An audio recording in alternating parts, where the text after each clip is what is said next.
안녕하세요. 수원 보스턴 학원의 미셸 원장입니다. 오늘은 저희 보스턴 학원의 MP 클래스 중등 예비반 5, 6학년 학생들 어머님부터 중고등학교 어머님들까지를 위한 설명회 간단하게 20분 정도만 진행할 거예요. 바로 시작해 보도록 하겠습니다. 목차예요. 나의 미래에 희망을 더하는 영어라고 했는데요. 중고등학생들은 일단은 어머님들보다는 우리 친구들이 이 영상을 볼 수도 있기 때문에 주어를 나의라고 했습니다. 일단 왜 영어 공부를 해야 하나요? 라는 질문에 대한 답은 초등부 때하고는 좀 달라져요. 그래서 좀 더 구체적인 아이들이 답이 생기게 되는 거죠. 그런데 그럼에도 불구하고 종종은 친구들이 요즘 좋은 대학 나와도 취직 못하잖아요. 뭐 저 요즘 꼭 대학을 나와야 성공하는 거 아니잖아요. 라는 구체적인 반론을 제기하면서 굳이 영어 공부를 해야 하는가에 대한 질문을 하기도 해요.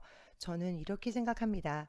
어, 영어를 꼭 해야만 하냐, 하지 않아야만 하느냐.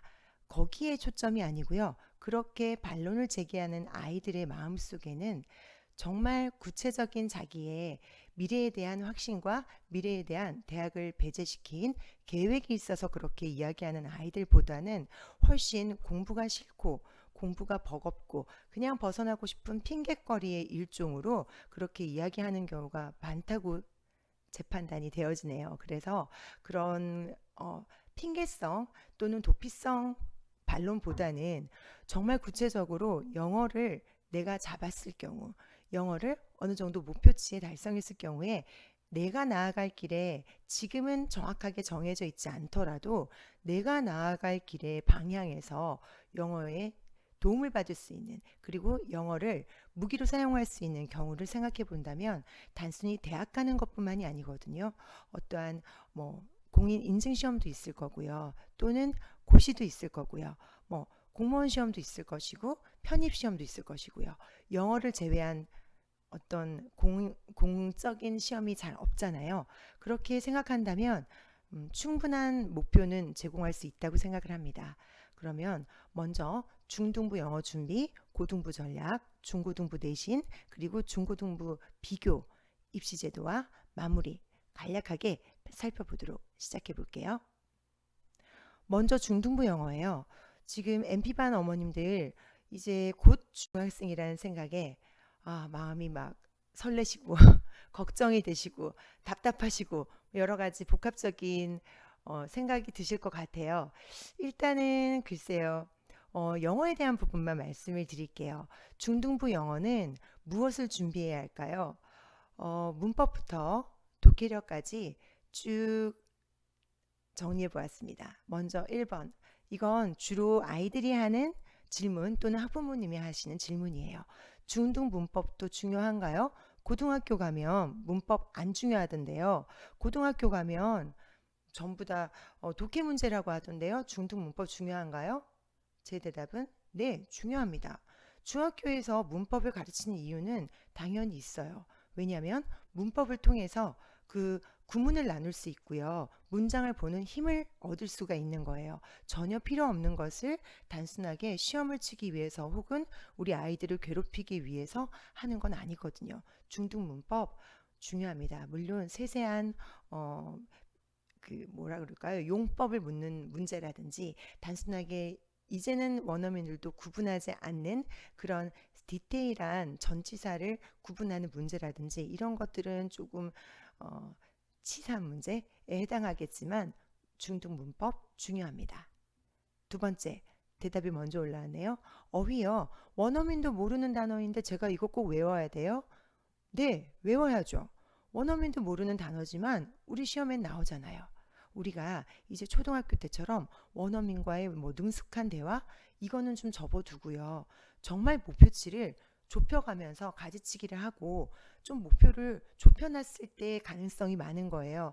아주 이렇게 널브러져 놓고 뭐 원어민과 회화도 해야 되고 해외 나갔을 때 대화도 돼야 되고 뭐 바이어를 만나면 설명도 해야 되고 이건 차후의 문제인 거죠. 모든 이제부터는 모든 전략은 좁혀서 입시 쪽으로 향해야 될 시기가 아닌가 싶습니다. 원어민도 모르는 단어 네 외워야 됩니다. 자, 독해요. 철학인지 과학인지 인문학인지 독해가 너무 어려워요. 우리 아이들은 항상 하는 말. 무슨 지문이 이렇게 어려워요? 어려워요, 어려워요. 입에 달고 살아요. 그런데 당연히 해야죠. 왜요? 수능 지문들이 다 그렇게 구성되어져 있으니까요. 바뀔 가능성이요? 글쎄요. 제가 볼 땐 바뀔 가능성 아직 없어요. 더 어려워질 가능성은 있겠죠. 그래서 어려운 지문들 중등부 때부터 다뤄야죠. 다뤄야지 내성이 생기겠죠. 자, 듣기요. 듣기요. 요즘 듣기 쉽다던데. 그리고 또는 옥동이는 어떤 학원은 고등부 듣기를 토익이나 토플 테스트로 한대. 이렇게 또 솔깃하셔가지고 우리 학원은 왜 토플을 안 해? 이렇게 하시는 분, 혹은 공부가 너무 지겨워서 선생님 애니메이션이나 드라마 영화 같은 거 영어로 보면 듣기 귀 뚫린다던데 저 그렇게 하면 안 돼요? 글쎄요. 제 대답은요. 안 돼요. 왜냐하면 시간 전략해야죠. 그 공부 방법이 나쁘다는 말씀을 드리는 게 아니에요. 시간 전략을 해야 되니까 왜 멀쩡한 수능 듣기를 놔두고 왜 고등부 중등부 듣기를 놔두고 돌아서 갈까요? 시간이 많이 남아돌고 정말 공부가 지겨운 방학 때 잠깐 듣는 거 좋아요. 그렇지만 커리큘럼 상의 드라마 영화 듣기 아닙니다. 커리큘럼 상의 중등부 때 토익 토플 아니라고 생각합니다. 자, 문해력 문제요. 문해력이 너무나 많은 문해력이 필요한 건 아니에요. 수능 해석지를 보시면 물론 이제 아니다 맞다는 그 아이의 실력이 어느 정도인지에 따라 다르겠죠. 중간 정도의 문해력도 가지지 못한 국어 문해력도 안 되는 친구들이 봤을 때는 어려워서 책을 많이 읽고 문해력도 있어야 돼요. 그렇지만 사실은 고등부 갔을 때는 문제를 푸는 요령을 가지고 어, 수능 문제를 다루어 가는 게 사실은 지름길이고 좋습니다. 그렇지만 중등부 영어잖아요. 중등부 영어 때는 문해력 필요하죠. 독서 해야죠. 준비를 단단히 해놓고 기본기를 갖춰놓고 고등부에 가서는요. 요령에 집착해야죠. 요령에 들어가야 되는데 중등부 때부터 요령을 터득한다? 기본기를 쌓지 않고 요령만 하는 것도 옳은 방법은 아닙니다. 자, 답이 되셨을지 모르겠어요. 다음은요. 고등학교 상위권 목표 학년별 전략 보스턴 학원의 목표예요. 그래서 초등학교 6학년 때부터 중학교 1학년까지 또 중2, 중3 친구들 중학교 3학년 기말고사 딱 끝난 후부터는 정말 전투 자세로 들어가야 하거든요. 그래서 고등학교 입학 전까지의 그 과정에 따른 문법 그리고 독해 단어 전략을 정리를 해봤어요. 상위권 3등급이라고 하니까 굉장히 별거 아닌 것 같이 보이시나요? 3등급 들어가기 굉장히 어렵습니다. 쉽지 않습니다, 어머니. 다시 한번 나중에 말씀드리겠지만 등급은요. 3등급까지가 쉬운 등급은 아니에요. 그래서 높은 등급 맞고요. 등급 계산 이렇게 찾아보면 다 나오잖아요. 4%, 7%에서 11%, 23% 이렇게 나와지는데 그 등급 찾아보셔가지고 만약에 우리 친구들이 30명 있는 반에서 아니면 23%까지 들어가지는 그 계산을 해보시면은 쉬운 등급 아니라는 거 아실 거예요. 그래서 목표는 3등급 이상이 되는 것이고 그렇게 받으려고 하면 제가 제 경험상으로 6학년 때부터 5, 6학년이에요. 5, 6학년 때부터 이건 놓치면 안 되더라. 그리고 중2, 3은 이건 놓치면 안 되더라. 중학교 3학년 기말고사 이후부터는 최소한 이 정도는 하고 가야만 하다라는 전략이고요. 꼼꼼하게 읽어드리지 않을게요. 왜냐하면 실제로 저희가 목표를 하고 있는 부분이니까 캡처해서 보시고 그렇게 알고 계시면 될 것 같아요. 자, 다음은 중고등부 내신 성적에 대해서 말씀을 드리려고 해요. 어머니들께서 생각보다는 중고등 내신에 대해서 너무 모르고 계시는 분들이 많아가지고 ABCD로 나오는 거 맞아요. 중등부 맞는데요. 중간고사 이렇게 시험 보는 그게 지필이라고 하죠. 지필고사가요. 중간고사에는 현재 중학교 2학년부터 보는 거 맞고요. 객관식 그리고 서술형이 들어가요. 그래서 60점, 40점 보통은 이렇게 해서 들어가는 요 100점이 30점만 들어가는 거죠. 성적에. 그리고 기말고사도요. 100점 만점 객관식으로 나오는 기말고사가 100점을 받았다 하더라도 점수에는 30점이 들어가는 거예요. 나머지 40%는 뭐냐면 수행평가라고 해서 수행평가 대비합니다. 막 이렇게 돼 있는 학원들 있잖아요. 저희도 수행평가 대비해서 서술형을 합니다라고 하지만 실질적으로 울산 시내에 있는 특히 남구에 있는 학원들 중에 학교들 중학교 중에서요. 영어 수행평가를 에세이 막 서술형을 거창하게 써서 평가에서 점수를 이렇게 차등 있게 주는 학교는 없습니다. 없고요. 서울은 다르죠. 서울이나 뭐 강남은 다른데요. 지역별이라는 게 있기 때문에 옥동에서 저는 아들을 이제 옥동에서 신정고등학교 나왔기 때문에 고등학교에서도 수행평가는 그냥 거저주는 점수라고 보시면 되고 그거를 점수를 내기 위한 점수는 아니었어요. 쉽게 말해서 뭐 물론 말하기 같은 거 너무 못하면 점수가 감점이 있겠죠. 그렇지만 보통 학원을 다녔던 친구, 공부를 제대로 했던 친구들이 수행평가에서 제대로 점수를 못 받아서 뭐 반토막이 났다 이런 경우는 못 봤습니다.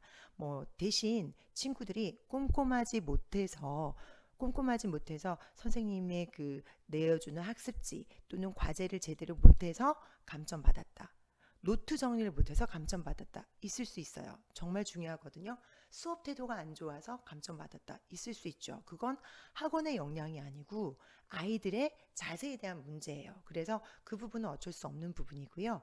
듣기 평가가 들어가는 학교도 있고 듣기 평가 그리고 뭐 수업 태도 그리고 서술형이 들어가더라도 어떤 식으로 그 에세이에 대한 쓰기 수행 평가가 들어가도 어떤 식으로 시험 문제를 내겠다는 걸 미리 알려줘요. 그러면 저희가 준비를 도와줄 수 있는 부분이라서 수행평가는 그렇게 걱정을 하지 않으셔도 될 것 같아요. 그리고 별 의미가 없는 게 중학교 영어 내신 A, B요.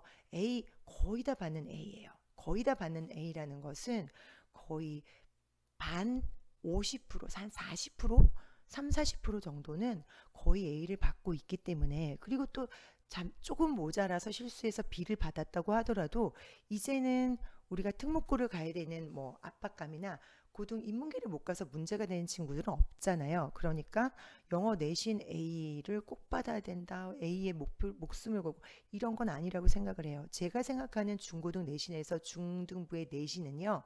A등급이 고등학교의 내신 등급으로 갔을 때 1등급이 아니라는 것만 기억하시면 될 것 같아요.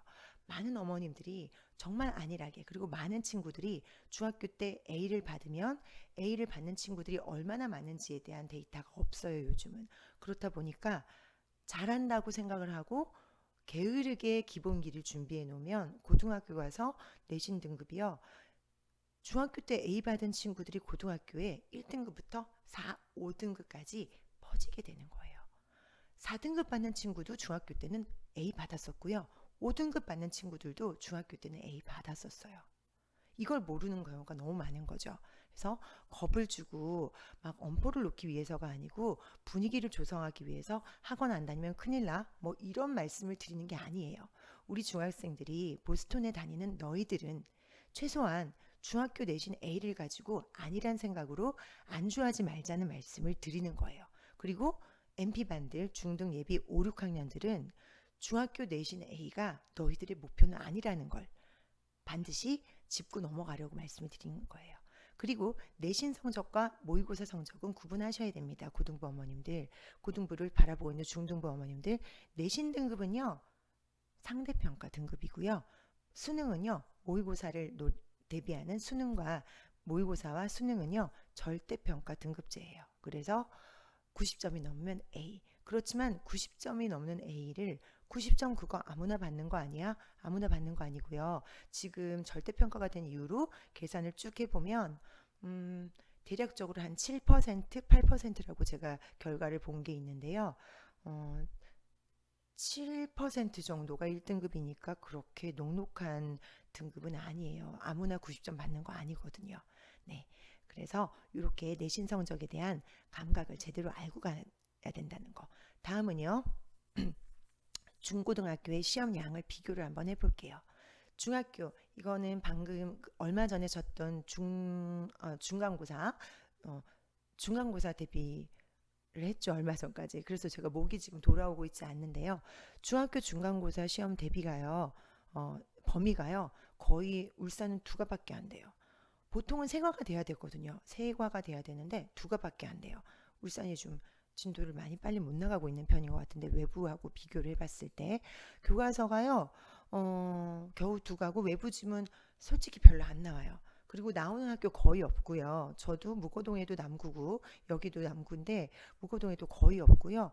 여기서도 야음 중에서 이번에 중3 외부 지문 2개 나왔었고요. 중앙중 없었어요. 외부 지문 없고요. 그거는 이제 선생님 재량인데 외부 지문 거의 안 내는 경우가 많아요. 그러니까 쉽네가 아니고 중학교 때 반드시 가져야 한 기본기를 놓치는 거예요. 중학교 시험이 선생님 야음이 쉬워요? 중앙이 쉬워요? 이런 거 물어볼 필요가 없어요. 왜?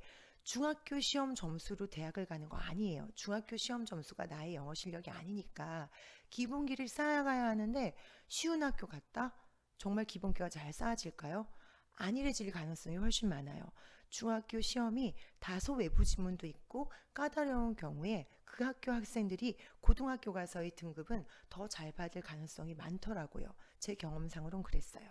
자, 중학교 시험 범위는요. 계산을 해보면 문장으로 봤을 때 대략 100문장 정도예요. 그런데 고등학교를 갔죠. 이거는 제가 고등학교 2학년, 이번 대원고 2학년 대비했던 범위를 적어봤어요.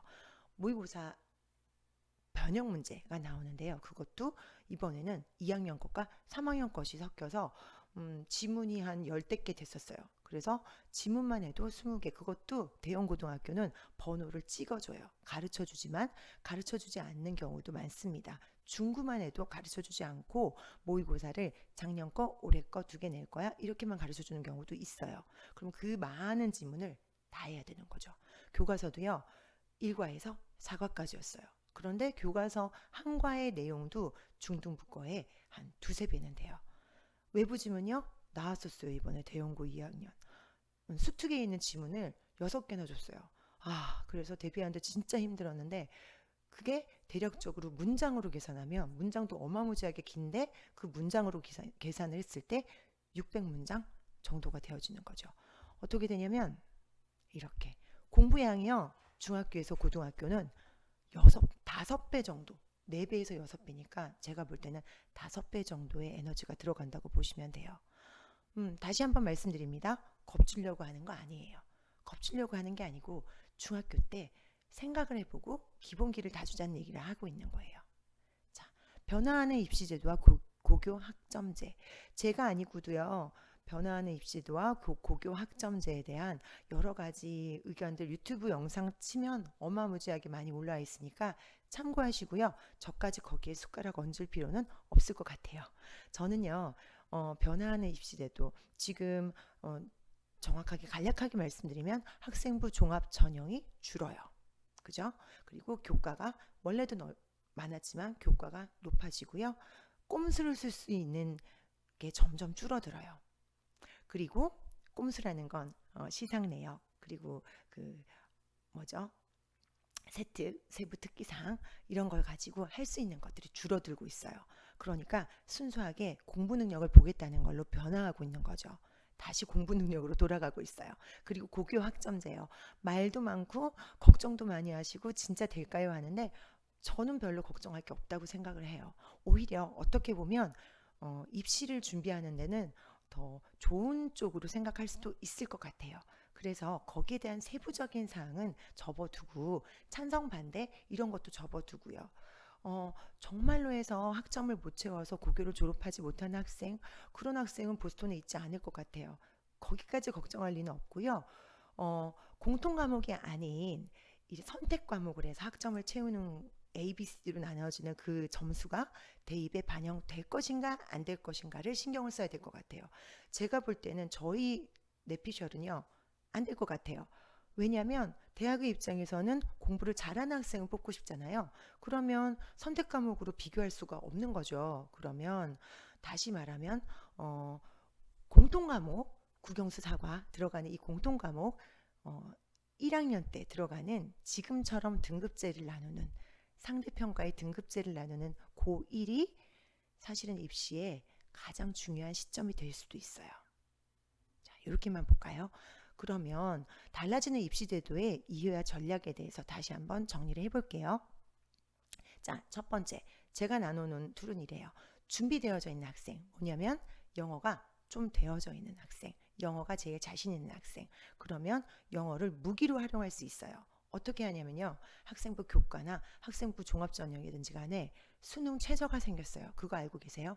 예전에는 수시로 가면 수능 안 봤죠. 이제는 좋은 학교들은 하물며 울산대학도 울산대학의 나쁜 학교라는 말이 아니에요.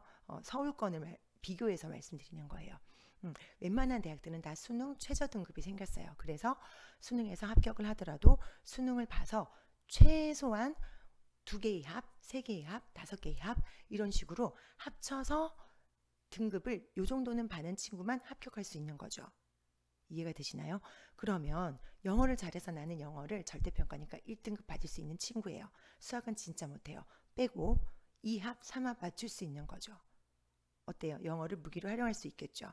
자, 두 번째요. 영어가 너무 약해요. 영어는 제일 못해요. 그러면 최소한 중3에서 고1까지 최대의 내신에 전력을 다하는 거죠.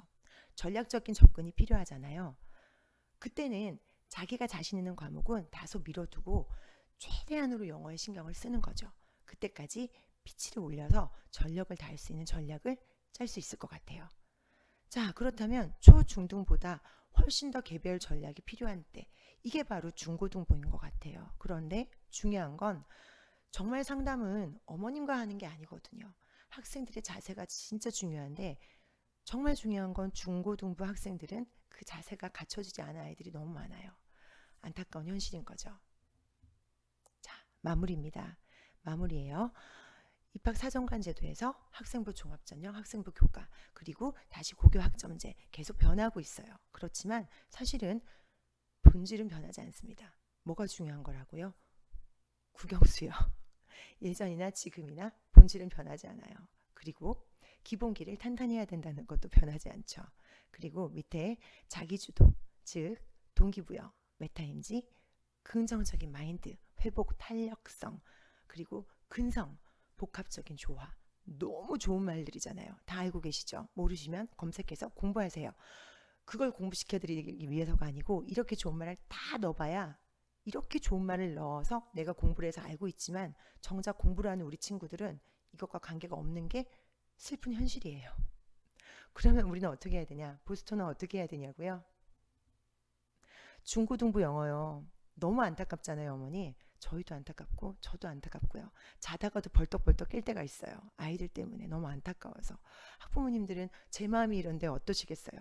그렇지만 훨씬 중요한 것은 어머니들의 안타까움보다, 저희 안타까움보다 우리 아이들의 자세입니다. 그러면 어떻게 해야 될까요? 먼저 학생들과 소통하겠습니다. 제가 요즘 목 상태가 이래서요. 중고등부 수업을 많이 줄이고 초등부 수업도 많이 줄였어요. 보충만 하는데도 목이 이 모양이라서 중고등부에 전담 선생님이, 남 선생님 한 분도 오셨는데요. 지금 자랑을 드리진 않았는데 옥동에서 아주 오랫동안 입시를 담당하고 계시던 원장님이 오셨어요. 그래서 저희 중고등부 담당 스님으로 오셨는데 학생들과 소통을 잘 하세요. 학생들과 소통이 우선입니다. 이렇게 마무리까지 정리를 해보았고요. 어머니분들 기억하셔야 될 부분 한 번씩 보시고 짧게 정리를 했으니까 꼭 기억해 주시고 저희는 그 앞에 보여드렸던 계획대로 열심히 노력하겠습니다. 그리고 학생들과 소통하는 보스톤이 되겠습니다. 감사합니다.